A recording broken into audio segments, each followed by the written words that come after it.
여기 사람이 쓰러졌어요. 가게 문을 열고 나온 숙자는 쓰러진 사람을 내려다본 순간 깜짝 놀랐어요. 남루한 차림에 움푹 패인 뺨, 깎지 않은 수염, 30년 전 헤어진 전 남편이었어요. 두 사람의 눈이 마주친 순간 침묵이 흘렀어요. 들어오세요. 남자는 따뜻한 가게 안에 들어서자 몸 안의 냉기가 빠지는 것 같았어요. 드세요. 식어요. 숙자가 뚝배기를 내려놓고 돌아서려는데 남자가 낮게 말했어요. 고마워요. 남자는 국물을 한 숟갈 떴어요. 삼키는데 눈에서 뜨거운 뭔가가 흘러나왔어요. 부엌 안에서는 숙자가 국자를 쥔 채 한참을 멍하니 서 있었어요. 이야기 시작 전에 구독, 좋아요와 함께 어디에서 보고 계신지도 댓글로 남겨주시면 반갑게 인사드리겠습니다.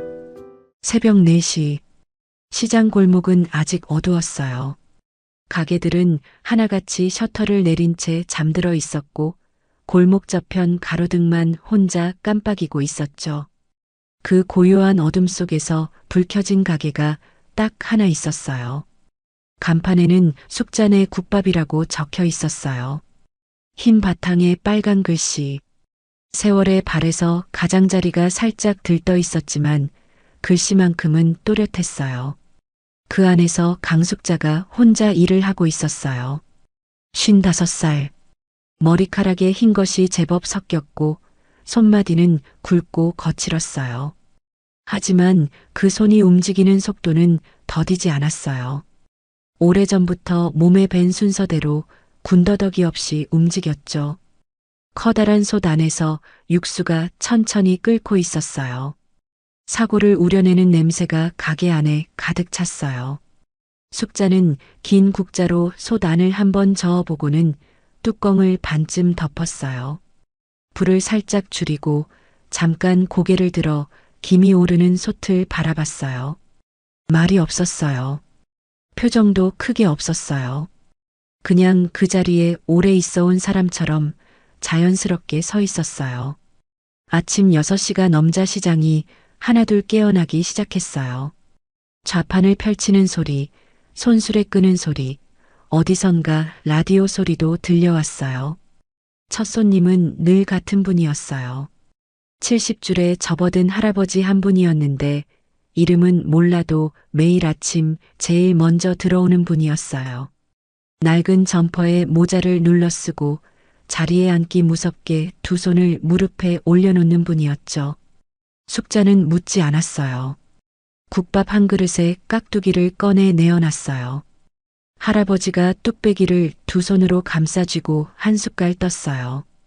그리고 천천히 삼키고는 아, 좋다 하고 혼잣말처럼 중얼거렸어요. 숙자는 들은 척도 않고 다음 준비를 이어갔어요. 그런데 할아버지 그릇이 비어갈 쯤 숙자가 말없이 다가와서 국물을 한 국자 더 부어줬어요. 묻지도 않고 설명도 없이요. 할아버지가 고개를 들었지만 숙자는 이미 돌아서 있었어요. 장사가 시작되자 가게 안이 채워지기 시작했어요. 시장 상인들, 리어카 끄는 분들, 나이 지긋한 어르신들. 자리가 없으면 서서 기다리는 사람도 있었어요. 옆 가게 생선 파는 아주머니가 문을 기웃거리며 말했어요. 숙자 씨, 나 오늘 자리 있어요? 들어오세요. 짧은 대답이었어요. 근데 그 아주머니는 그 말 한마디에 환하게 웃으며 들어왔어요.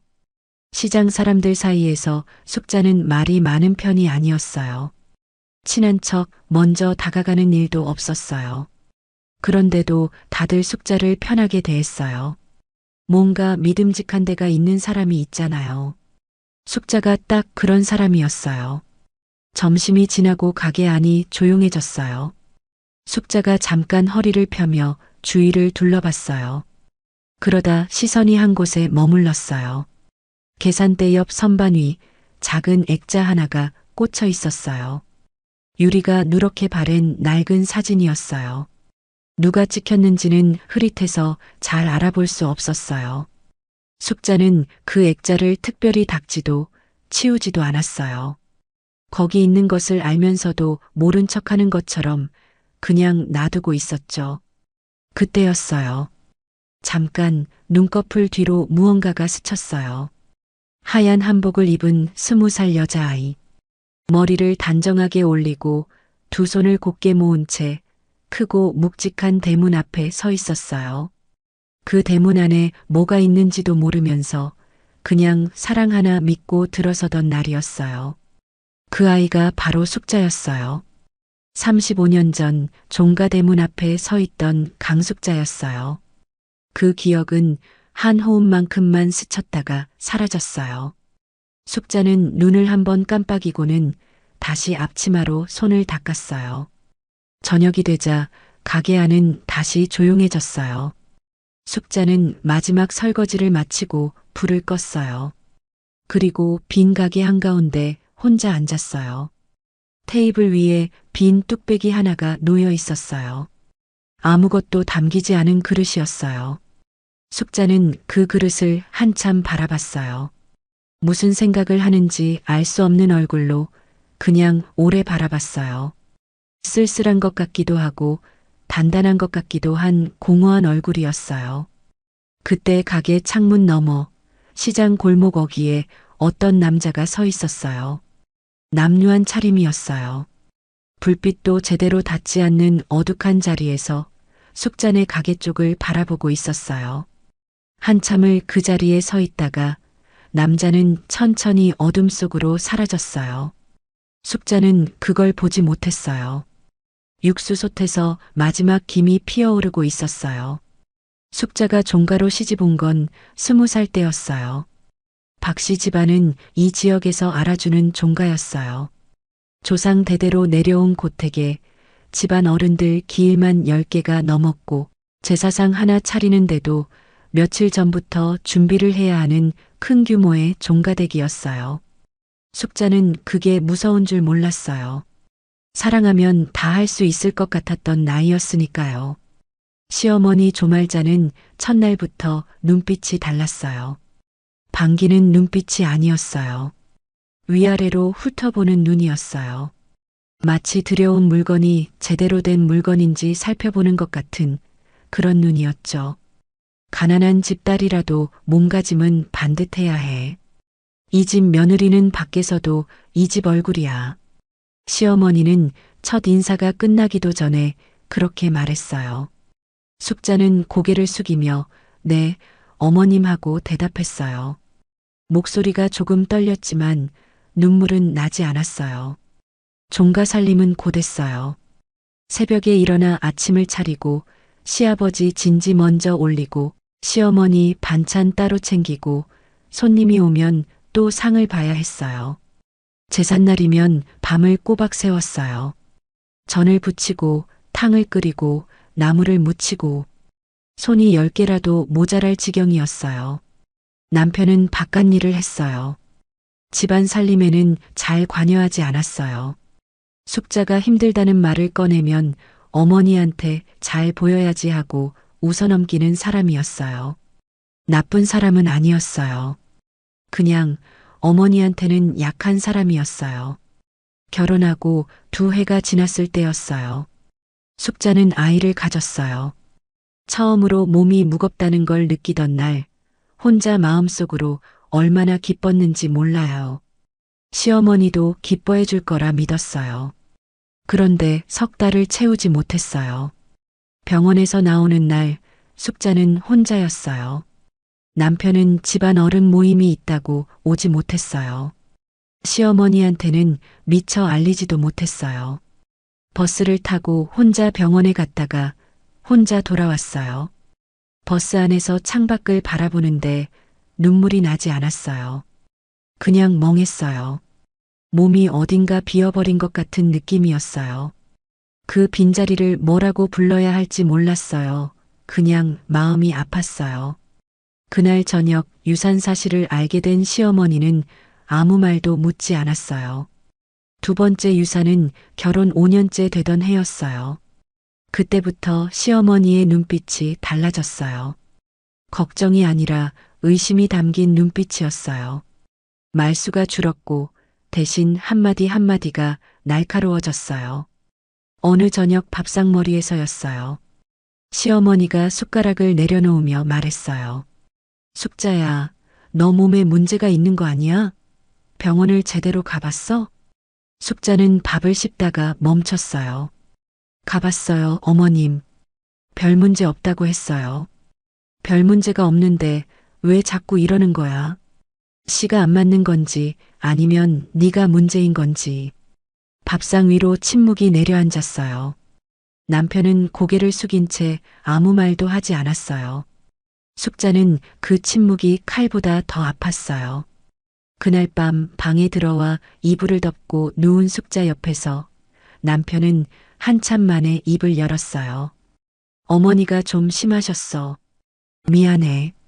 숙자는 천장을 바라보며 물었어요. 여보, 당신은 어떻게 생각해요? 남편은 대답하지 않았어요. 대신 불을 껐어요. 숙자는 어둠 속에서 눈을 뜬 채로 오래 누워 있었어요.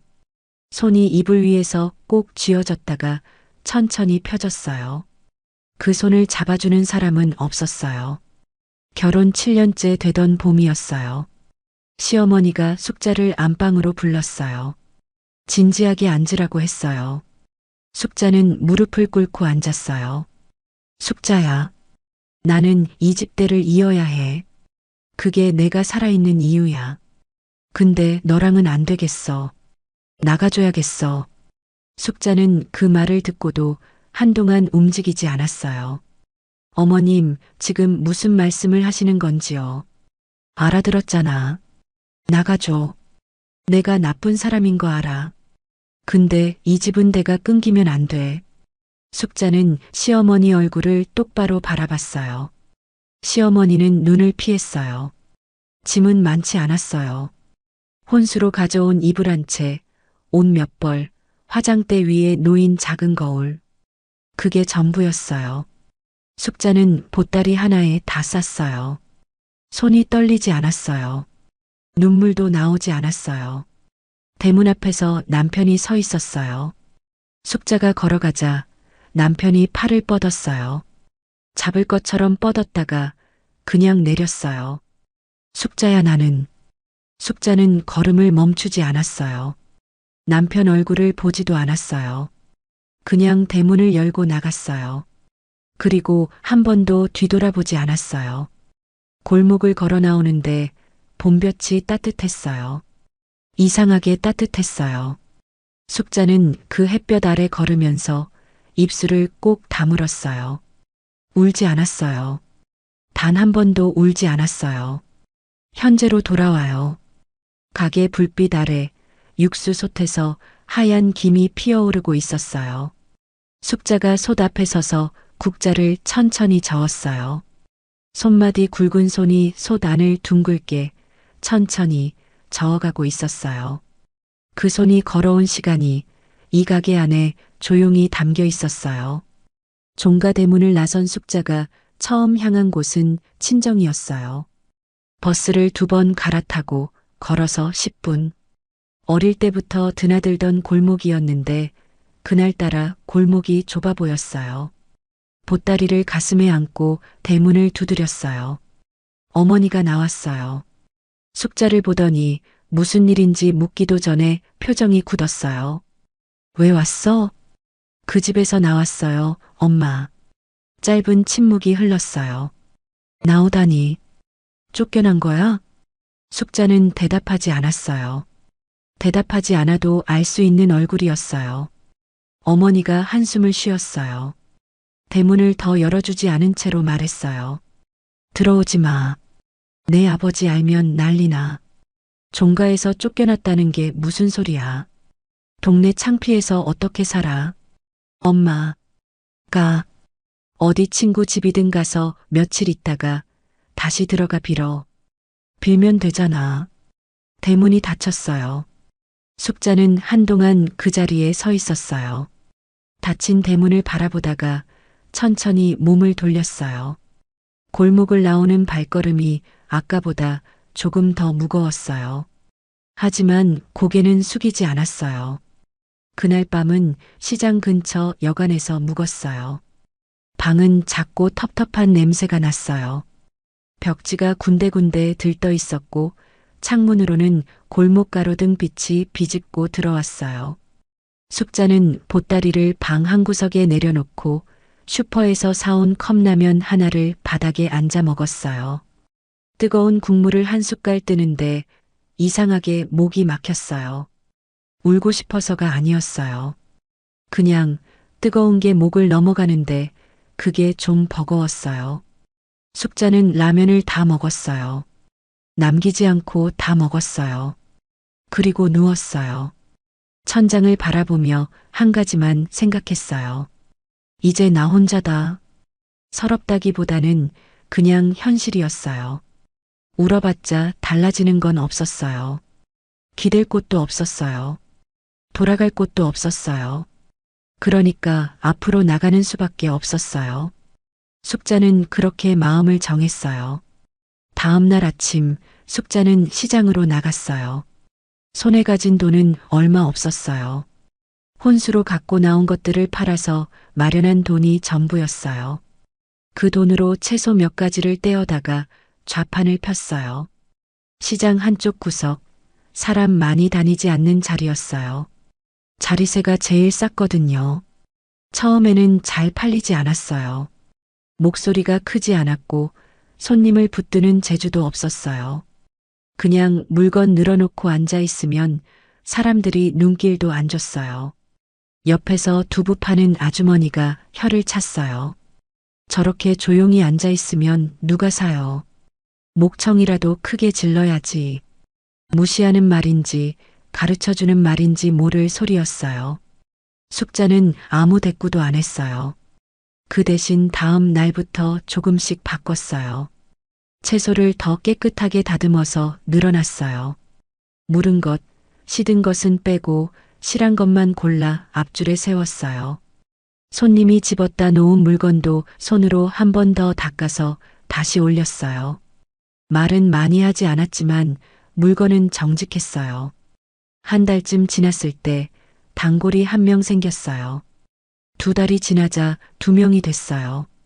그 두부 파는 아주머니도 어느 날 슬그머니 숙자 앞에서 파 한 단을 집어들었어요.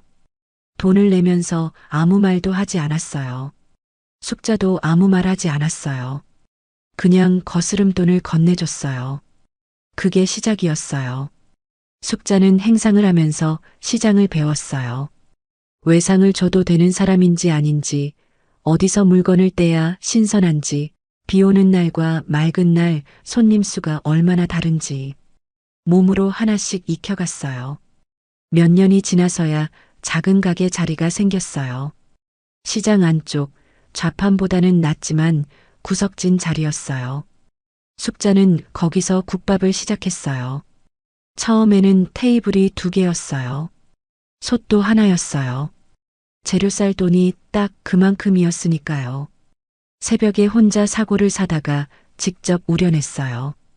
육수를 내는데 시간이 오래 걸린다는 걸 알았을 때 숙자는 그냥 더 일찍 일어났어요.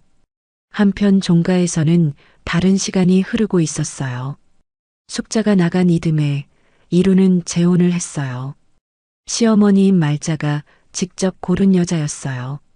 반듯한 집안 딸이었고 나이도 젊었어요. 혼례를 치르는 날 종가마당에 상이 차려졌어요. 하객들이 드나들었고 웃음소리가 담장 밖까지 들렸어요. 이루는 그날 내내 웃었어요. 아니, 웃으려고 했어요. 사진을 찍을 때도 어른들께 인사를 드릴 때도 입꼬리를 올리고 있었어요. 근데 그 눈이 웃고 있지 않았어요. 밤이 됐어요. 신방에 단둘이 남겨지자 세 부인이 단정하게 앉아 말했어요. 잘 부탁드려요. 이루도 맞은편에 앉아 대답했어요. 나도요. 그게 전부였어요. 두 사람 사이에는 아무것도 없었어요. 어색한 공기만 있었어요. 생판 남이 한 방에 앉아 있는 것 같은 밤이었어요. 이루는 불 꺼진 방 안에서 눈을 감지 못했어요.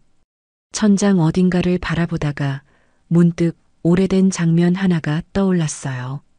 종가 대문 앞, 보따리 하나 든 여자. 한 번도 뒤돌아보지 않던 뒷모습. 이루는 눈을 감았어요. 그리고 억지로 그 장면을 지웠어요. 이듬해 봄 아들이 태어났어요.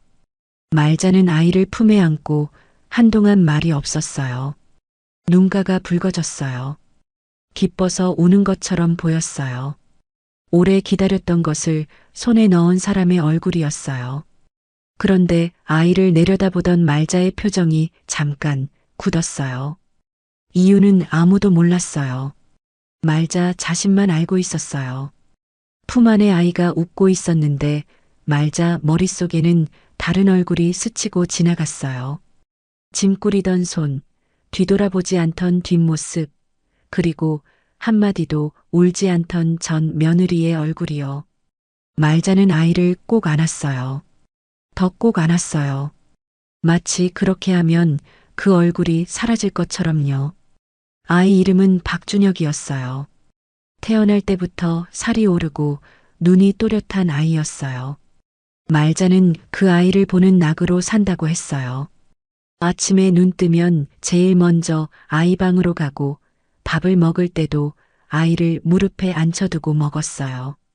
종가에 웃음소리가 생긴 건 오랜만이었어요. 이루도 아이 앞에서는 달라졌어요. 어색하게 웃던 얼굴이 아이를 안을 때는 자연스러워졌어요. 세부인과 말이 없어도 아이 하나를 사이에 두면 그냥 하루가 흘러갔어요. 그 시절이 종가에서 제일 조용하고 무탈한 때였어요. 그런데 준혁이가 4살이 되던 해 겨울이었어요. 아이가 감기를 달고 살기 시작했어요. 처음엔 그냥 감기려니 했어요. 아이들은 다 그런다고 말자는 대수롭지 않게 여겼어요. 그런데 열이 오르락 내리락 하길 반복하더니 어느 날 갑자기 아이가 밥을 못 먹었어요. 입술이 파랗게 됐어요. 병원에 데려갔더니 의사 얼굴이 굳었어요. 심장이 문제였어요. 태어날 때부터 있던 거라고 했어요. 그동안 몰랐을 뿐이라고요. 수술을 2번이나 했어요. 한 번은 잘 넘겼어요. 그러나 결국 2번째는 넘기지 못했어요. 준혁이가 세상을 떠난 날 병원 복도에서 이루는 벽에 기대어 주저앉았어요. 소리도 없이 울었어요. 어깨만 들썩였어요. 세부인은 그 옆에 서서 아무 말도 하지 못했어요. 손을 뻗었다가 걷었어요. 2 사람은 그 복도에서 한참 동안 서로 다른 방향을 바라봤어요. 말자는 달랐어요. 울지 않았어요. 병원 의자에 앉아서 2 손을 무릎 위에 얹고 창밖을 바라봤어요. 눈이 내리고 있었어요. 하얗고 조용하게요. 아무도 말자 곁에 가서 말을 걸지 못했어요. 집으로 돌아온 뒤로 말자는 말수가 줄었어요. 밥도 조금씩 먹었어요. 아이 방 문은 항상 닫혀 있었어요. 아무도 그 방 문을 열지 않았어요. 말자도 이루도요.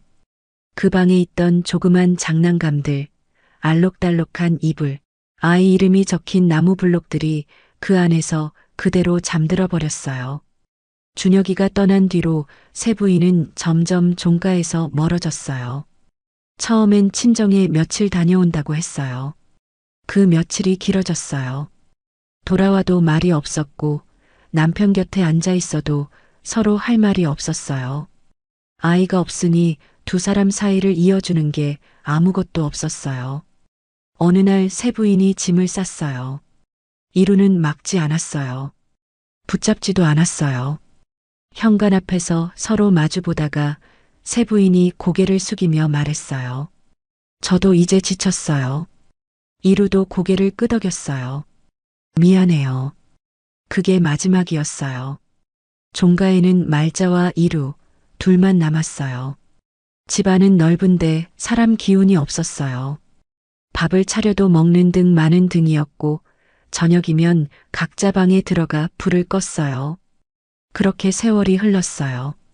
시간이 흐르면서 말자의 몸이 서서히 안 좋아지기 시작했어요. 처음엔 다리가 아프다고 했어요. 나중엔 허리가 안 좋다고 했어요. 병원을 다니더니 어느 날 의사가 이루를 따로 불렀어요. 좋지 않다고 했어요. 오래 버티기 어렵다고요. 말자는 병원 입원을 거부했어요. 나는 이 집에서 죽을 거야. 종가 사람은 종가에서 눈 감아야지. 이루는 그 말에 아무런 말도 할 수 없었어요. 그냥 집에서 모시기로 했어요. 말자가 누워만 있는 날들이 이어졌어요. 방 안에는 늘 한약 냄새가 났어요. 이루가 밥을 떠다 드리면 몇 숟갈 드시고는 손을 저었어요. 드시는 것보다 바라보는 시간이 더 길었어요. 창문으로 들어오는 햇살을 바라보거나 천장 한쪽을 바라보거나 눈을 감고 계셨어요. 어느 날 오후였어요. 이루가 방에 들어갔더니 말자가 무언가를 쓰고 있었어요. 손이 많이 떨렸어요. 볼펜을 꼭 쥐고 종이 위에 천천히 눌러 쓰고 있었어요. 이루가 들어오는 기척에 말자가 종이를 접었어요. 뭐 쓰세요, 어머니? 말자가 잠깐 아들을 바라봤어요. 그냥 생각나는 거 적는 거야. 이루는 더 묻지 않았어요. 밥상을 내려놓고 나왔어요. 그날 밤 말자는 오랫동안 잠들지 못했어요. 어두운 방 안에서 혼자 눈을 뜨고 있었어요. 창밖에 바람소리가 들렸어요. 말자 머릿속에 한 얼굴이 자꾸 떠올랐어요. 짐 보따리 하나를 가슴에 안고 대문을 나서던 여자. 뒤도 돌아보지 않고 걸어가던 그 뒷모습. 울지도 않았던 그 얼굴. 말자가 낮게 중얼거렸어요. 숙자야. 방 안에 아무도 없었어요. 그 이름을 들어줄 사람이 아무도 없었어요. 말자는 천천히 눈을 감았어요. 다음 날 이른 새벽이었어요. 이루가 방에 들어갔을 때 말자는 이미 조용히 숨져 있었어요. 이불을 단정하게 덮고 두 손을 배 위에 올린 채였어요. 마치 주무시는 것 같았어요. 방 안 서랍장 안쪽에 접힌 봉투 하나가 들어 있었어요. 그걸 이루는 그때 보지 못했어요. 한참 뒤에야 알게 되는 것이었으니까요. 장례를 치르고 나서 종가고택은 더 조용해졌어요. 이루 혼자 그 큰 집에 남았어요. 마루에 앉아 마당을 바라보다 보면 해가 뜨고 해가 졌어요. 이제 아무도 없었어요.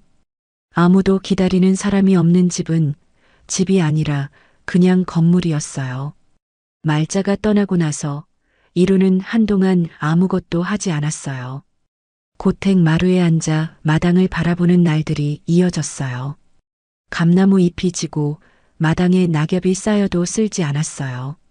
밥은 때가 되면 먹었지만 뭘 먹었는지 기억이 나지 않는 날들이었어요. 아들도 잃고 아내도 떠나고 어머니도 갔어요. 종가의 대를 이어야 한다던 사람이, 종가 체면을 지켜야 한다던 사람이 이제 이 세상에 없었어요. 그 사람이 그토록 지키려던 것들이 이제 이루 혼자 감당해야 할 무게가 됐어요. 집은 낡아가고 있었어요. 지붕기와 몇 장이 어긋나 있었고 마루 한쪽이 삐걱거렸어요. 손 볼 곳이 한두 군데가 아니었는데 이루는 그냥 뒀어요. 볼 기운이 없었어요. 그러다 문득 이런 생각이 들었어요. 이대로 있으면 안 되겠다고요. 뭔가를 해야겠다는 생각이 들었어요.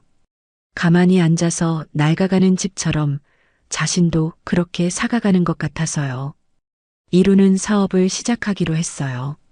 마침 오래전부터 알고 지내던 사람이 연락을 해왔어요. 최 씨라는 사람이었어요. 예전에 같이 어울리던 사이였는데 한동안 소식이 없다가 느닷없이 찾아온 거였어요. 형, 나 요즘 괜찮은 거 하나 하고 있어요. 형도 같이 하면 딱인데. 최 씨는 건축자재 유통이라고 했어요. 요즘 건설 경기가 좋으니까 여기 들어가면 반은 먹고 들어가는 거라고 자신 있게 말했어요. 서류도 그럴듯하게 갖춰왔어요.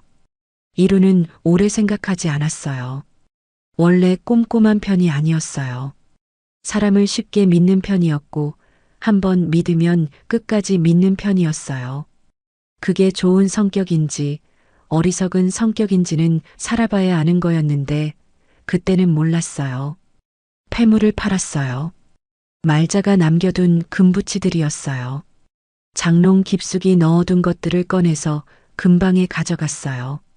오래된 가구 몇 점도 처분했어요. 쓸만한 것들을 하나씩 내다 팔았어요. 그렇게 해서 만든 돈을 최 씨한테 맡겼어요. 처음 몇 달은 괜찮았어요. 소액이지만 수익이 들어왔어요. 최 씨가 웃으면서 봉투를 건넸어요.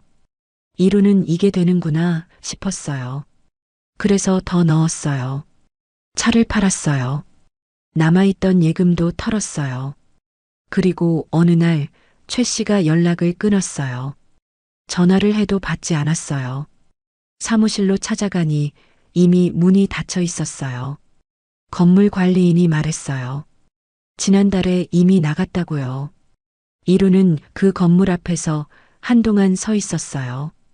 어이가 없었어요. 화가 나야 하는데 화도 잘 나지 않았어요. 그냥 멍했어요. 내가 왜 그랬을까? 왜 그걸 몰랐을까? 그 생각만 빙빙 돌았어요. 고택으로 돌아왔어요. 텅 빈 집에 들어서는데 집이 달라 보였어요. 그전과 똑같은 집인데 더 낡아 보였어요. 더 어두워 보였어요. 이루는 마루에 주저앉았어요. 수중에 남은 돈이 별로 없었어요. 그렇다고 일을 찾기엔 너무 오래 아무것도 하지 않았어요. 나이도 있었어요. 예순을 바라보는 나이에 어디 가서 뭘 할 수 있을지 막막했어요.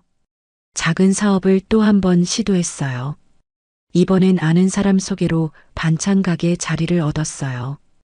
권리금이 얼마 안 된다고 해서 들어갔어요. 근데 막상 해보니 장사가 되지 않았어요. 자리가 나빴어요. 사람들이 잘 다니지 않는 골목이었어요. 세 달을 버티다 접었어요. 권리금은 건지지 못했어요. 남은 건 고택뿐이었어요. 팔 생각도 해봤어요. 이 집을 팔면 당장 손에 돈이 들어올 테니까요.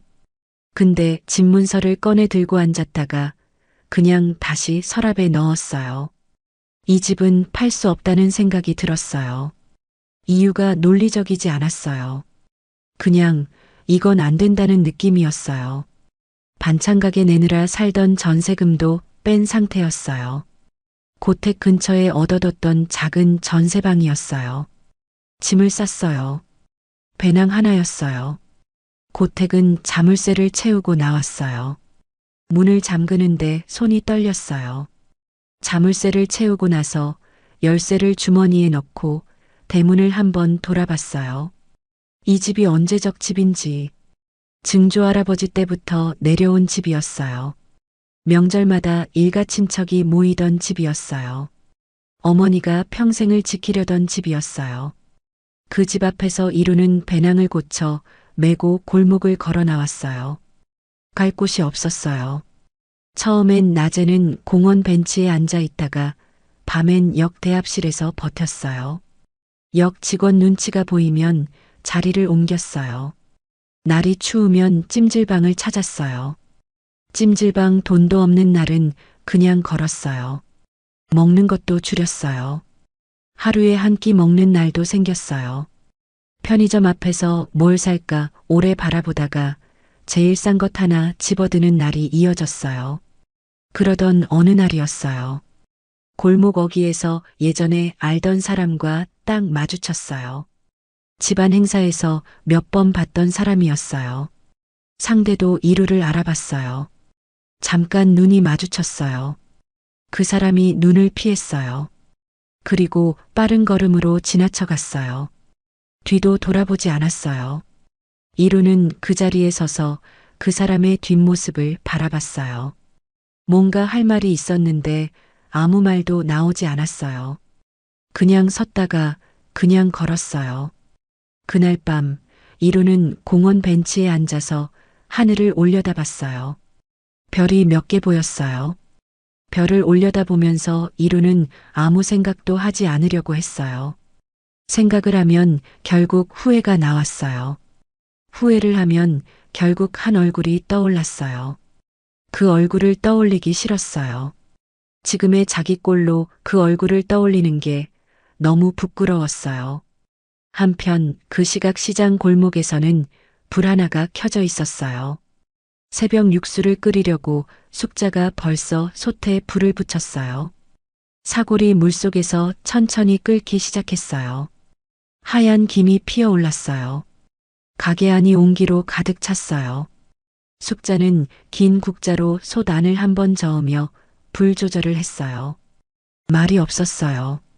표정도 크게 없었어요. 그냥 제자리에서 오늘도 묵묵히 사골을 끓이고 있었어요. 그날도 이루는 걷고 있었어요. 특별히 어디를 가려던 게 아니었어요. 그냥 걸었어요. 앉아 있으면 생각이 너무 많아졌고, 걸으면 그나마 생각이 덜했어요. 발이 닿는 대로, 골목이 이어지는 대로 걷다 보면 하루가 어떻게든 지나갔어요. 배가 고팠어요. 어제 저녁부터 아무것도 먹지 못했어요. 주머니에 손을 넣어봤어요. 동전 몇 개와 구겨진 지폐 한 장이 전부였어요. 편의점 삼각김밥 하나 살 수 있을까 말까 한 돈이었어요. 시장 쪽으로 발이 향했어요. 시장 근처는 냄새가 달랐어요. 생선 비린내, 기름 냄새, 국 끓이는 냄새가 뒤섞여 있었어요. 배고픈 사람한테는 그 냄새가 고문 같으면서도 이상하게 발길을 끌었어요. 시장 골목 안으로 들어섰어요. 장사가 한창인 시간이었어요. 좌판마다 사람들이 붐볐고 손수레가 오가고 어디선가 흥정하는 소리가 들렸어요. 이루는 그 사람들 사이를 천천히 걸었어요. 고개를 약간 숙인 채로 눈을 맞추지 않으면서요. 그때였어요. 골목 안쪽에서 익숙한 뒷모습이 보였어요. 멀었어요. 사람들 사이로 살짝 보이는 뒷모습이었어요. 근데 이루는 그 걸음걸이를 알았어요. 한 발 한 발 땅을 딛는 방식이, 어깨의 각도가, 그 사람이 서 있는 자세가 낯설지 않았어요. 30년이 지났어요. 그 세월이 지났는데도 저 뒷모습을 알아봤어요. 이루는 걸음을 멈췄어요. 그 사람이 가게 안으로 들어갔어요. 그제야 이루 눈에 가게 간판이 들어왔어요.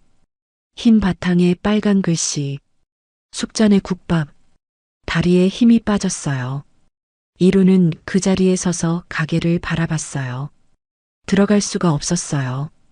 발이 떨어지지 않았어요. 그렇다고 돌아서지도 못했어요. 그냥 골목 어귀에 서서 멍하니 그 가게를 바라봤어요. 유리창 너머로 사람들이 밥을 먹고 있었어요. 김이 오르는 뚝배기들이 보였어요. 숙자가 앞치마를 두르고 움직이는 모습이 흐릿하게 보였어요. 발이 천천히 움직였어요. 가게 쪽으로요. 그런데 문 앞에 다다르자 이루는 또 멈췄어요. 문 손잡이를 잡지 못했어요. 이 문을 열 자격이 자신에게 있는지 그 생각이 발목을 잡았어요. 한참을 그렇게 서 있다 몸을 돌렸어요. 그리고 다음날 이루는 다시 숙잔의 가게를 찾았어요. 그러다 다리에 힘이 쭉 빠지면서 이루가 가게 문 옆 벽에 기대어 천천히 주저앉았어요. 마침 가게에서 나오던 단골 어르신이 그 모습을 봤어요. 머리가 하얗게 센 할머니였는데 이루를 내려다보더니 가게 안을 향해 소리쳤어요. 숙자 씨, 여기 사람이 쓰러졌어요. 잠시 후 가게 문이 열렸어요. 숙자가 나왔어요. 앞치마를 두른 채였어요. 문 밖에 주저앉은 사람을 내려다봤어요. 남루한 차림, 푹 꺼진 얼굴, 깎지 않은 수염. 그런데 그 얼굴을 본 순간 숙자가 굳었어요. 두 사람 눈이 마주쳤어요. 긴 침묵이었어요.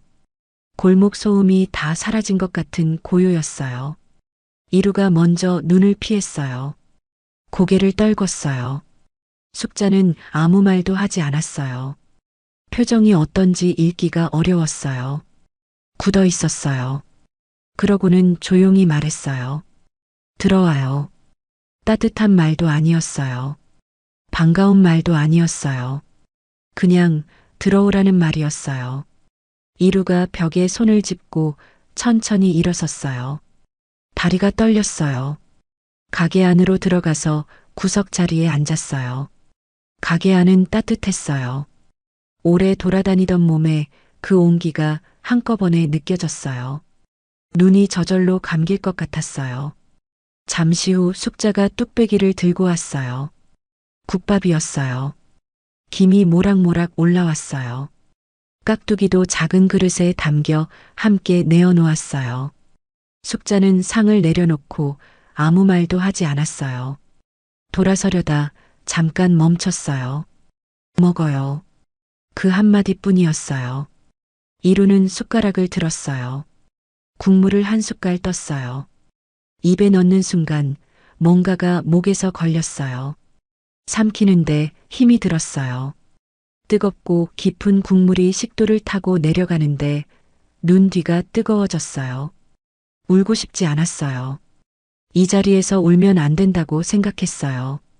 근데 두 번째 숟갈을 뜨는데 눈에서 뭔가가 흘렀어요. 소리는 나지 않았어요. 그냥 눈물이 뚝배기 안으로 떨어졌어요.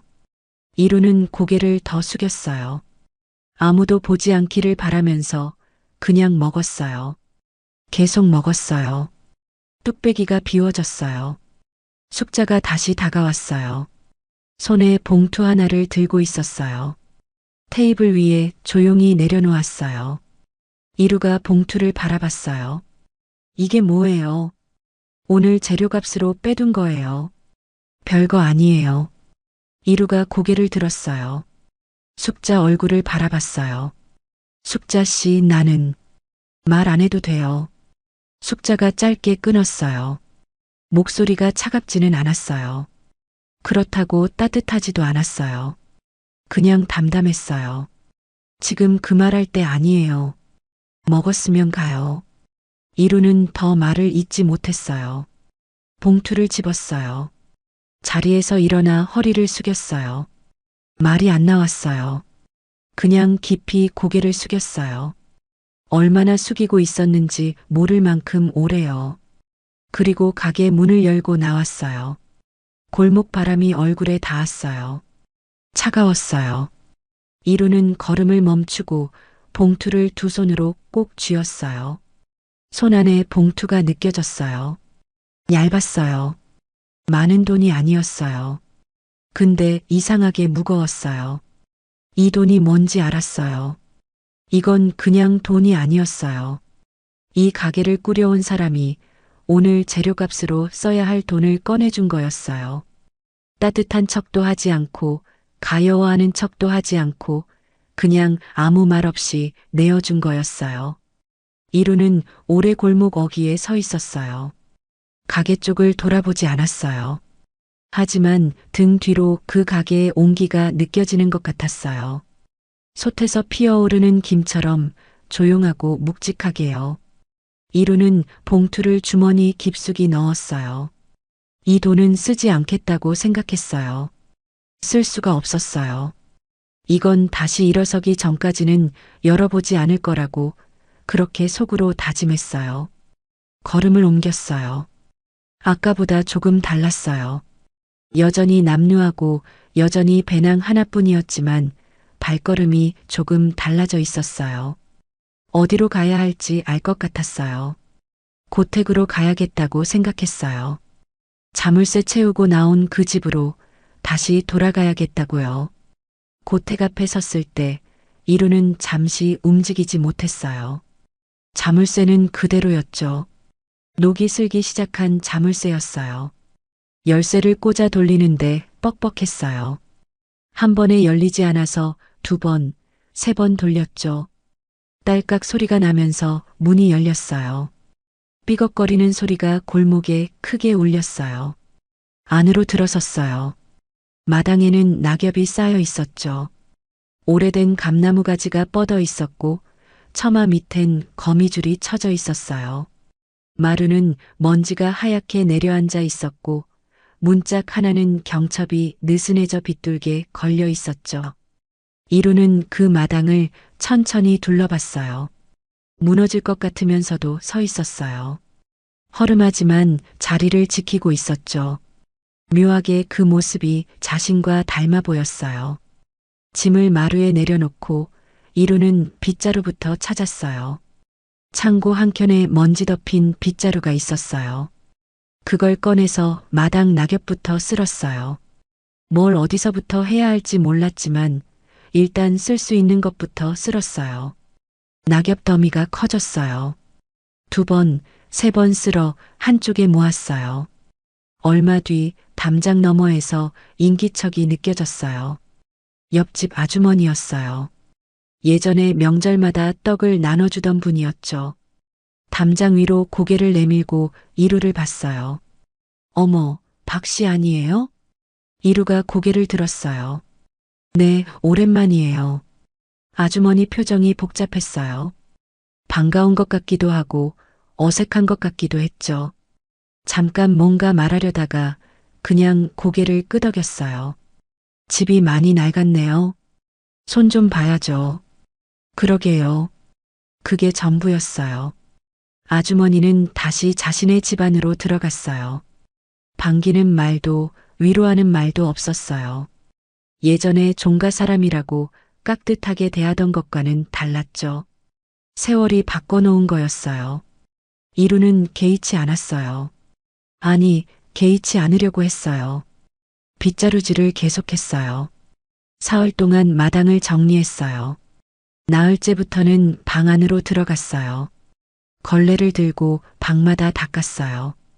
어머니 방, 자기 방, 아이 방. 아이 방 문을 열 때는 잠깐 손이 멈췄어요. 안을 들여다봤지만 오래 서 있지는 않았어요. 조심스럽게 문을 닫았죠. 마지막으로 어머니 방이었어요. 방 안에 들어서자마자 냄새가 났어요.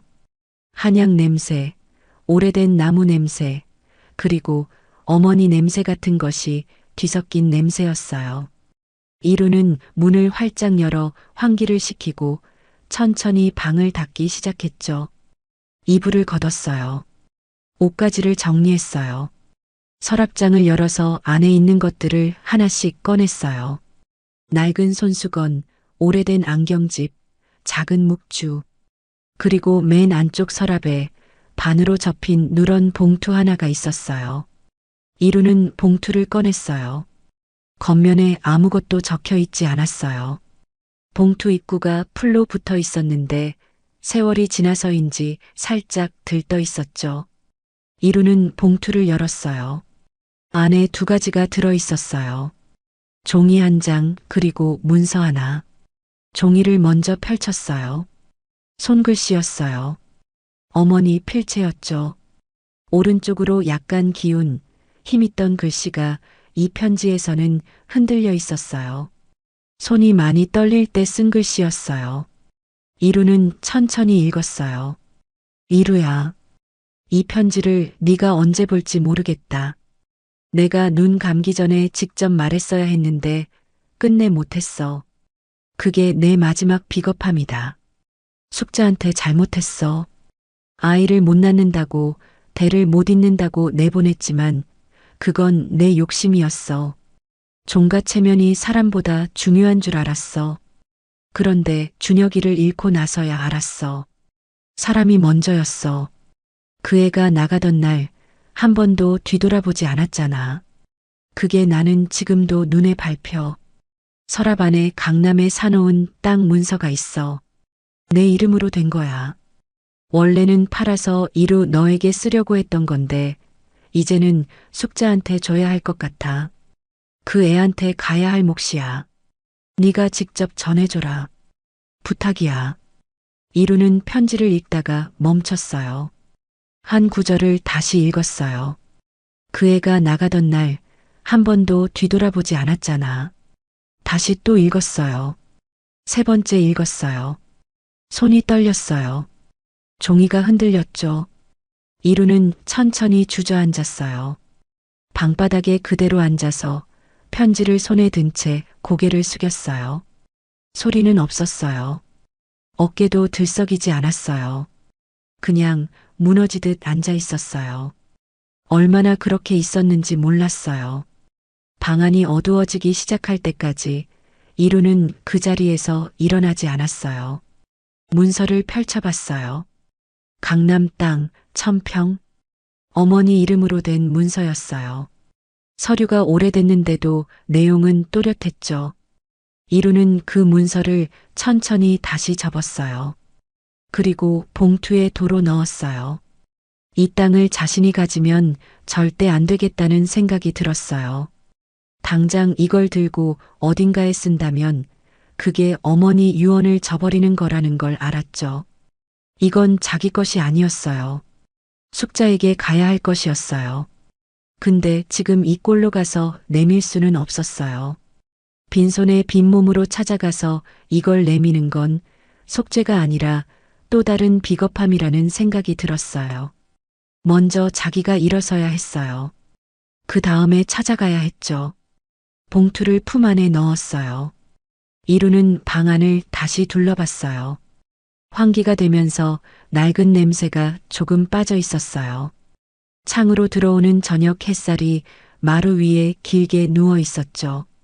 이 집을 살려야겠다는 생각이 들었어요. 팔지 않고 무너뜨리지 않고 다시 세워야겠다고요. 이 오래된 집을 사람들이 찾아오는 공간으로 만들면 어떨까? 그런 생각이 머릿속에서 천천히 자리를 잡았어요. 숙박이면 어떨까 싶었어요. 오래된 고택? 요즘은 이런 집을 찾는 사람들이 있다고 어디선가 들은 적이 있었죠. 고치고 다듬고 사람이 묵을 수 있게 만들면 이 집이 다시 살아날 수도 있겠다 싶었어요. 돈이 없었어요. 하지만 손이 있었어요. 시간이 있었어요. 그리고 이제 이유가 생겼어요. 이루는 자리에서 일어섰어요. 마루로 나가서 마당을 바라봤어요. 낮에 쓸어놓은 마당이 저녁 햇살을 받고 있었어요. 거미줄이 거친 처마가 조금 달라 보였어요. 아직 멀었지만 아까보다는 나아 보였어요. 이루는 마루 끝에 걸터 앉아 품 안에서 봉투를 꺼냈어요. 그리고 숙자에게 국밥집에서 받은 돈 봉투를 나란히 놓았어요. 두 봉투를 한참 바라봤어요.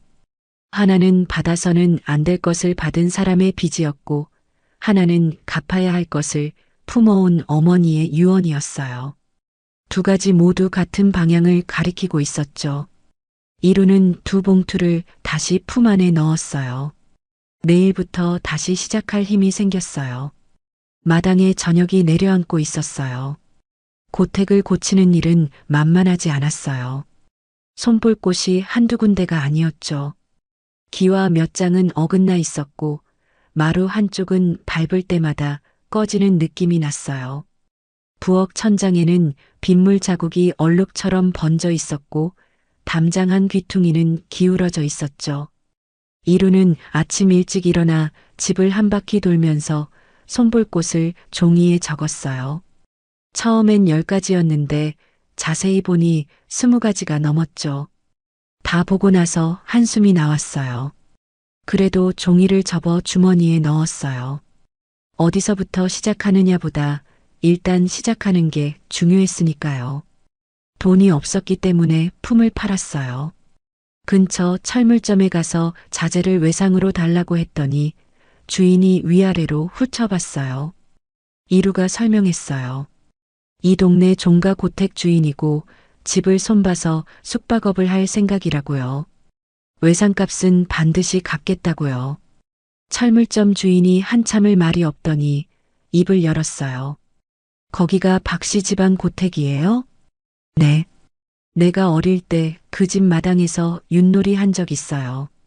명절 때마다 동네 사람들 불러서 상 차리던 집이잖아요. 그 말 뒤에 잠깐 침묵이 흘렀어요. 뭐가 필요해요? 그렇게 첫 자재를 얻었어요. 외상이었지만 외상을 줬다는 게 중요했어요. 누군가 이루를 믿어줬다는 거니까요. 그 무렵 뜻밖의 사람이 고택을 찾아왔어요. 70이 넘은 노인이었는데 지팡이를 짚고 대문 앞에 서 있었죠. 이름은 임씨 어른이었어요. 오래전 이 동네에서 목수일을 하던 분이었는데 은퇴한 지 10년이 넘었어요. 이 집 고친다는 소리 들었어요. 이루가 마당에서 나와 맞았어요. 네, 제가 손 보고 있어요. 임씨 어른이 마당 안으로 들어와 이곳저곳을 살폈어요. 기울어진 문짝을 흔들어 보고 마루를 발로 눌러보고 기와 쪽을 한참 올려다봤어요. 내가 이 집 마루 놓을 때 도왔어요. 40년도 더 됐지. 이루는 아무 말도 할 수 없었어요. 임씨 어른이 지팡이로 마루를 가볍게 두드렸어요. 내가 큰 힘은 못 써요. 나이가 있으니까. 근데 옆에서 봐줄 수는 있어요. 어디가 문제인지 보는 눈은 아직 있으니까. 그렇게 임씨 어른이 합류했어요. 매일 오지는 않았어요. 이틀에 한 번 아니면 사흘에 한 번 나타나서 이루 옆에 앉아 이것저것 짚어줬어요. 기와는 어떻게 맞춰야 하는지, 마루 장선은 어느 방향으로 놔야 뒤틀림이 없는지, 낡은 문짝은 어떻게 경첩을 다시 잡는지. 이루는 들으면서 손을 움직였어요. 서툴렀어요. 처음엔 못질 하나도 제대로 안 됐죠. 망치질을 잘못해서 손가락을 찧은 적도 있었어요. 임씨 어른이 그걸 보고 혀를 찼어요. 종가장손이 이것도 못해요? 배운 적이 없어서요. 이제 배우면 되지. 짧은 말이었는데 어쩐지 그 말이 마음에 오래 남았어요. 2달이 지나자 고택이 달라졌어요. 기울었던 문짝이 반듯하게 걸렸어요. 마루가 단단해졌고 빗물 자국이 있던 부엌 천장은 새로 바른 흙으로 깔끔해졌어요. 마당에는 잡초 대신 작은 화분 몇 개가 놓였고 담장에는 기댔던 나무 판자가 정리됐어요. 완벽하진 않았어요. 여전히 낡은 티가 났죠. 그런데 그 낡음이 더럽지 않았어요. 오래된 것이 제 자리를 찾은 것 같은 느낌이었어요. 첫 손님은 인터넷으로 예약한 젊은 부부였어요. 오래된 한옥에서 하룻밤 묵고 싶다고 했어요. 이루는 방을 깨끗이 치우고 이부자리를 새로 장만했어요. 아침밥을 어떻게 할까 고민하다가 직접 된장찌개를 끓였어요. 요리가 익숙하지 않아서 간이 조금 짰지만 손님들은 맛있다고 했어요. 아침에 손님이 마루에 앉아 마당을 바라보며 말했어요. 여기 진짜 좋다. 이런 집이 아직 있네요. 이루는 그 말을 부엌에서 듣고 있었어요. 아무 대꾸도 하지 않았어요. 그냥 설거지를 계속했어요. 근데 손이 잠깐 멈췄어요. 가슴 어딘가가 찡했어요. 이 집이 좋다는 말을 들은 게 얼마만인지 몰랐어요. 그 무렵 뉴스에서 소식이 들렸어요. 강남 일대 재개발 지구 지정이 추진된다는 내용이었어요. 이루는 저녁에 혼자 방에 앉아 그 뉴스를 들으면서 품 안에서 봉투를 꺼냈어요. 문서를 펼쳐봤어요. 주소를 확인했어요. 재개발 지구 아니었어요. 이루는 한참 그 문서를 바라봤어요. 들뜨지 않으려고 했어요. 이게 내 것이 아니라는 걸 알고 있었으니까요. 오히려 마음이 더 무거워졌어요. 빨리 전해야겠다는 생각이 들었어요. 근데 아직은 아니었어요. 아직 준비가 덜 됐어요. 찾아갈 수 있으려면 이 고택이 제대로 서야 했어요. 이루가 2발로 설 수 있어야 했어요. 문서를 다시 접어 봉투에 넣었어요. 서랍장 안에 넣고 닫았어요. 그날 밤 이루는 마루에 오래 앉아 있었어요. 마당 감나무에 별빛이 걸려 있었어요. 바람이 조금 불었고 나뭇가지가 살랑거렸죠. 이루는 그 나무를 바라보다가 눈을 감았어요. 숙자 얼굴이 떠올랐어요. 국밥 한 그릇을 내어놓던 손, 아무 말 없이 봉투를 테이블 위에 놓던 모습, 따뜻한 척도 가여워하는 척도 없이 그냥 담담하게 돌아서던 뒷모습, 그 뒷모습이 30년 전 종가대문을 나서던 뒷모습과 겹쳐졌어요. 이루는 눈을 떴어요. 아직 찾아갈 수 없었어요. 조금 더 있어야 했어요. 이 집이 손님을 맞을 수 있게 되고 이루 스스로 밥을 먹을 수 있게 되면 그때 가야 했어요. 손에 쥔 게 없어도 됐어요. 그냥 다시 재기한 사람으로 가고 싶었어요. 마당에 바람이 지나갔어요.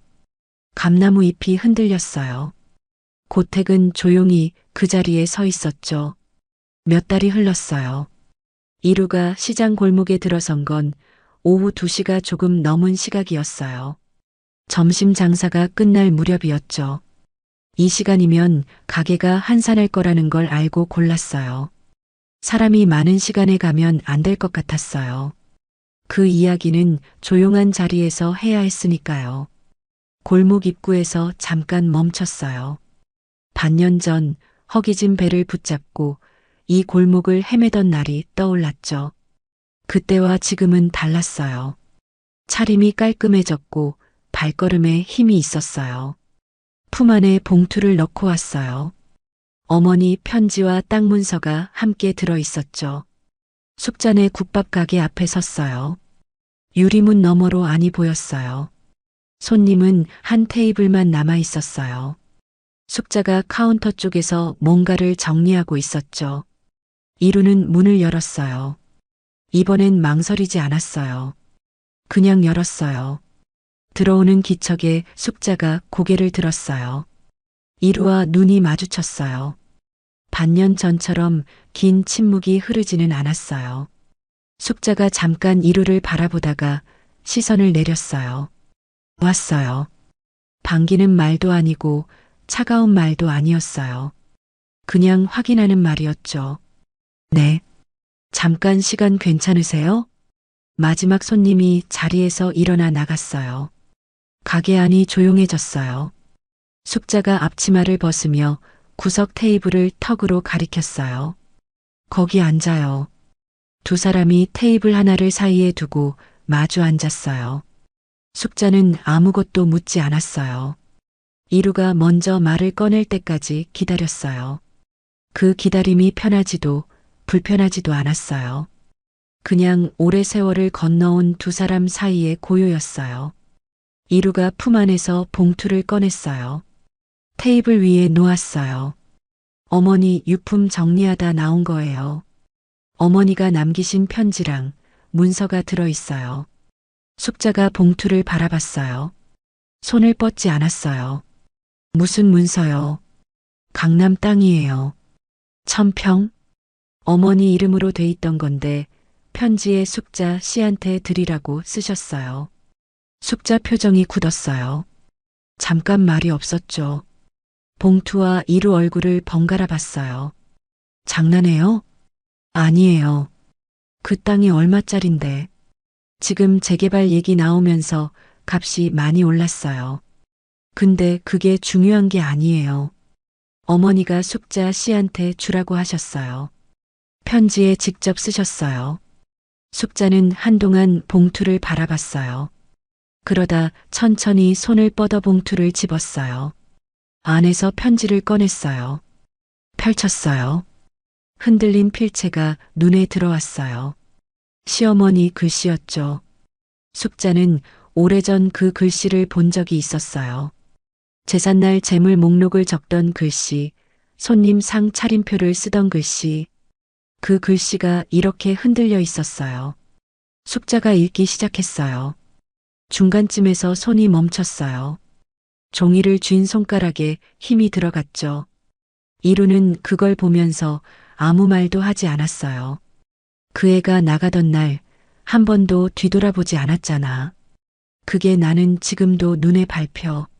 숙자가 그 구절에서 오래 멈춰 있었어요. 눈물이 나진 않았어요. 눈이 빨개지지도 않았어요. 그냥 숨을 한번 깊이 들이쉬고 계속 읽었어요. 편지를 다 읽고 나서 숙자는 종이를 접지 않은 채로 테이블 위에 내려놓았어요. 창밖을 잠깐 바라봤어요. 시장 골목에 오후 햇살이 비스듬히 들어오고 있었어요. 이걸 왜 나한테 가져온 거예요? 어머니 유언이기도 하고 숙자 씨 것이 맞으니까요. 숙자가 이루를 봤어요. 그 땅 팔면 당신 재기할 수 있었잖아요. 쓰고 싶지 않았어요? 이루가 고개를 숙였어요. 솔직히 모르겠어요. 쓰고 싶다는 생각이 아예 없었다고 하면 거짓말이겠죠. 근데 그러면 안 된다는 걸 알았어요. 이건 처음부터 내 것이 아니니까요. 숙자가 잠시 말이 없었어요.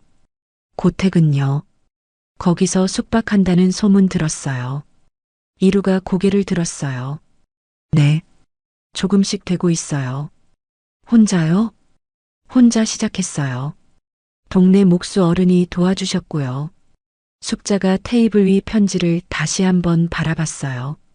그리고 낮은 목소리로 말했어요. 어머님이 이런 분인 줄 몰랐어요. 저도 몰랐어요. 나한테 한마디도 안 하고 가셨어요. 그게 어머니 마지막 비겁함이라고 편지에 당신이 직접 쓰셨어요. 숙자 입술이 가늘게 떨렸어요. 그래도 시선은 흔들리지 않았어요. 오래 침묵이 흘렀어요. 숙자가 먼저 입을 열었어요. 용서한다는 말은 못하겠어요. 아직은요. 당연해요. 근데 이 편지는 받을게요. 이루가 고개를 끄덕였어요. 그러다 이루가 조용히 말했어요. 나도 할 말이 있어요. 숙자가 이루를 바라봤어요. 그날 대문 앞에서 당신 가는 거 그냥 봤어요. 손만 뻗었다가 내렸어요. 왜 그랬는지 나도 몰랐는데 이제는 알아요. 비겁해서 그랬어요. 어머니가 무서운 게 아니라 책임지는 게 무서웠던 거예요. 숙자는 아무 말도 하지 않았어요. 미안해요. 30년 늦은 말이라는 거 알아요. 근데 이 말은 해야 할 것 같았어요. 골목 어디선가 좌판 접는 소리가 들렸어요. 시장이 하루를 마무리하고 있었어요. 숙자가 천천히 편지를 다시 집었어요. 반으로 접어 손 안에 쥐었어요. 당신 어머님 마지막에 많이 힘드셨겠다. 그러셨을 거예요. 나보다 더 힘드셨을지도 몰라요. 잘못인 걸 알면서 평생 안고 사셨을 테니까. 이루는 그 말에 선뜻 대꾸하지 못했어요. 숙자가 자리에서 일어났어요. 부엌 쪽으로 걸어가더니 물 2잔을 가져왔어요. 테이블 위에 하나 놓고 하나는 자기 앞에 뒀어요. 물을 한 모금 마셨어요. 이루도 잔을 들었어요. 두 사람은 한동안 말 없이 앉아 있었어요. 맞은편 창으로 들어오는 햇살이 테이블 위에 길게 누웠어요. 봉투가 그 햇살 안에 놓여 있었어요. 합의도 없었고 결론도 없었어요. 그냥 오래된 두 사람이 오래된 이야기를 꺼내놓고 처음으로 같은 테이블에 마주 앉아 있는 시간이었어요. 그것만으로 충분한 오후였어요. 숙자가 고택을 찾아간 건 그날로부터 열흘쯤 지난 오후였어요. 특별히 약속을 잡은 건 아니었어요. 그냥 가게 문을 닫고 버스를 탔어요. 내리고 나서 골목을 걸었죠. 골목 끝에서 대문이 보였어요. 낡은 기와 지붕이 담장 위로 얼굴을 내밀고 있었어요. 대문은 오래된 나무였는데 손을 본 흔적이 있었어요. 나무결을 따라 사포질을 한 것 같았고 경첩은 새 것으로 바뀌어 있었죠. 숙자는 대문 앞에서 잠깐 멈췄어요. 그러고는 노크를 했어요. 잠시 후 이루가 나왔어요. 앞치마를 두르고 있었어요. 부엌 일을 하다 나온 모양이었죠. 숙자를 보더니 잠깐 굳었다가 대문을 크게 열었어요. 왔어요. 지나는 길에요. 지나는 길이 아니라는 걸 둘 다 알았어요. 그래도 그냥 그렇게 말했어요. 숙자가 안으로 들어섰어요. 마당을 보는 순간 발이 느려졌어요. 오래된 감나무 한 그루가 마당 가운데 서 있었어요. 감이 몇 개 매달려 있었고 가지가 하늘 쪽으로 넓게 뻗어 있었어요.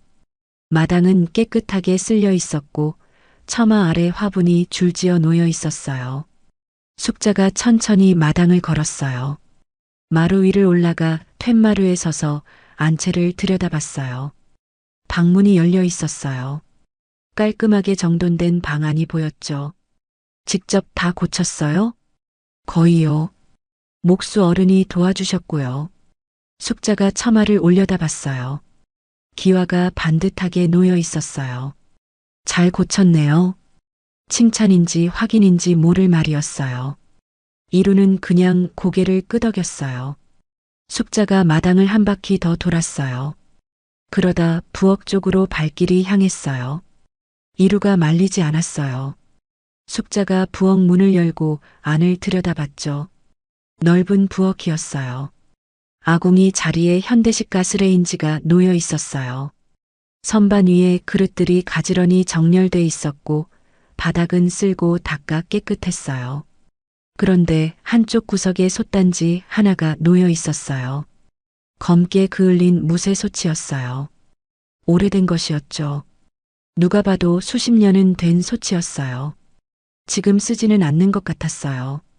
그냥 구석에 놓여 있었어요. 숙자가 그 솥 앞에 서서 멈췄어요. 손을 천천히 뻗어 솥 위에 얹었어요. 차가웠어요. 무거운 쇳덩이 특유의 감촉이었죠. 숙자는 그 손을 거두지 않고 잠깐 그대로 있었어요. 이 솥에서 얼마나 많은 것들이 끓었을까 그런 생각이 스쳤어요. 제삿날 탕이 끓었을 거고 명절 국물이 끓었을 거고 그 많은 손님 밥이 여기서 나왔을 거였어요. 시어머니가 이 솥 앞에 서 있던 모습을 숙자는 떠올렸어요. 부엌에서 나오니 이루가 마루 끝에 서 있었어요. 숙자를 바라보고 있었죠. 두 사람이 마루에 나란히 앉았어요. 마당이 앞에 펼쳐졌어요. 감나무 잎이 바람에 살랑거렸어요. 한동안 말이 없었죠. 이루가 먼저 입을 열었어요. 같이 해줄 수 있겠어요? 숙자가 바로 답하지 않았어요. 무슨 뜻으로 하는 말이에요? 이 집이요. 손님 받고 밥 짓고 나 혼자 하기엔 부족한 게 많아요. 숙자 씨가 옆에 있으면 다를 것 같아요. 숙자가 마당을 바라봤어요. 국밥집은요? 그건 숙자 씨가 결정할 일이죠. 숙자가 잠시 생각에 잠겼어요. 서두르지 않았어요. 이루도 재촉하지 않았죠. 며칠 생각해 볼게요. 그래요. 그게 다였어요. 더 말을 보태지 않았어요. 둘 다 필요한 말은 이미 다 한 사람들이었어요. 숙자가 자리에서 일어서려다 잠깐 다시 앉았어요. 그 솥 쓰는 거예요? 아니요. 그냥 뒀어요. 버리기가 그래서요. 숙자가 마당 쪽을 바라보며 말했어요. 다음에 올 때 제가 써도 되면 써볼게요. 이루가 숙자를 봤어요. 그럼요. 숙자가 일어섰어요. 앞치마 끈을 매듯 손을 한번 모았다가 풀었어요. 그리고 마당을 가로질러 대문 쪽으로 걸어갔어요. 이루가 대문을 열어줬어요. 숙자가 나서다 말고 돌아봤어요. 집 잘 고쳤어요. 그 말만 하고 골목으로 나갔어요. 이루는 대문 앞에서 그 뒷모습을 바라봤어요. 걸음이 빨랐어요. 한 발 한 발 땅을 딛는 방식이 예전 그대로였어요. 30년 전이나 지금이나 뒤돌아보지 않는 사람이었죠. 그런데 이번엔 달랐어요. 다시 온다고 했어요. 이루는 대문을 닫고 마당으로 돌아왔어요. 감나무 아래에 서서 하늘을 올려다봤어요. 구름이 느리게 흘렀어요. 바람이 잎을 흔들었어요. 열을 뒤었어요. 숙자가 시장 골목 단골 어르신들 앞에 앉았어요. 아침 장사가 끝난 뒤였죠. 오래 드나든 분들이었어요. 비가 오나 눈이 오나 아침이면 이 가게 문을 두드리던 얼굴들이었어요. 드릴 말씀이 있어서요. 숙자가 말을 꺼냈어요. 고택 이야기를 했어요. 이루 이야기도 했어요. 길게 설명하지 않았어요. 짧게 담담하게 말했어요. 할머니 한 분이 숙자 손을 꼭 잡았어요. 잘 됐다. 잘 됐어. 혼자 너무 오래 있었잖아. 숙자가 고개를 숙였어요. 손을 빼지 않았어요. 잘할 수 있을지 모르겠어요. 잘하려고 하지 말고 그냥 해. 당신은 원래 그냥 하는 사람이잖아. 그 말이 오래 남았어요. 며칠 후 아침 숙자는 국밥집 문 앞에 섰어요. 자물쇠를 채우고 돌아섰어요. 버스를 탔어요. 고택이 있는 골목 앞에서 내렸어요. 대문이 열려 있었어요. 이루가 마당을 쓸고 있었죠. 기척을 느끼고 고개를 들었어요. 아무 말하지 않았어요. 숙자도 아무 말하지 않았어요. 숙자가 부엌으로 들어갔어요. 구석에 놓인 무쇠솥을 꺼내 가스레인지 위에 올렸어요. 들고 온 보따리에서 사고를 꺼냈어요. 솥에 물을 붓고 불을 켰어요. 물이 데워지기 시작했어요. 김이 조금씩 피어올랐어요. 솥 안에서 뭔가가 천천히 끓기 시작했어요. 부엌 안에 온기가 돌았어요. 마루 쪽에서 발소리가 났어요. 이루가 부엌 문 앞에 서 있었어요. 안으로 들어오지 않고 문 밖에서 그 모습을 바라봤어요. 숙자가 국자로 솥 안을 한번 저었어요. 돌아보지 않은 채로 말했어요. 뭐해요? 그냥요. 배고프면 말해요. 이루가 잠깐 있다가 말했어요. 배고프네요. 숙자가 돌아보지 않았어요. 그냥 솥 안을 저었어요. 입꼬리가 아주 조금 올라갔어요. 보일 듯 말 듯 아주 조금이었어요. 솥에서 하얀 김이 피어올랐어요. 부엌 안에 오래된 냄새와 새 냄새가 뒤섞였어요. 나쁘지 않은 냄새였어요. 고택은 조용히 그 자리에 서 있었어요.